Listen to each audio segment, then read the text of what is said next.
Sementara itu, para pemain timnas Indonesia mengunggah ucapan perpisahan untuk Sintayong. Dalam Instagram Story, Hernando Ari bilang, "Terima kasih Coach Sintayong. Kalau bukan Coach yang suruh saya berhenti latihan untuk operasi, mungkin saya tidak bisa melangkah sejauh ini." Konten ini diunggah ulang oleh Sintayong di Instagram Story miliknya.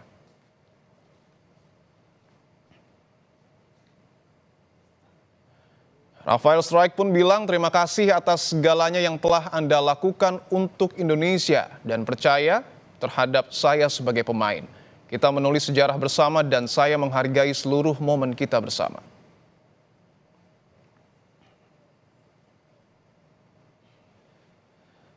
Sementara bek andalan Indonesia, Rizky Ridho bilang beliau bukan sekedar pelatih, tapi juga mentor, orang tua, dan panutan. Ia mendorong saya melampaui batas, menanamkan kedisiplinan. Thank you, good luck coach.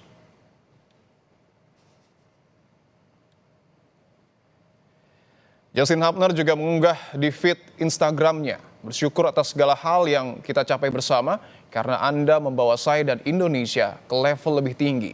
Sangat berterima kasih atas kepercayaan dan kesempatan yang Anda berikan kepada saya.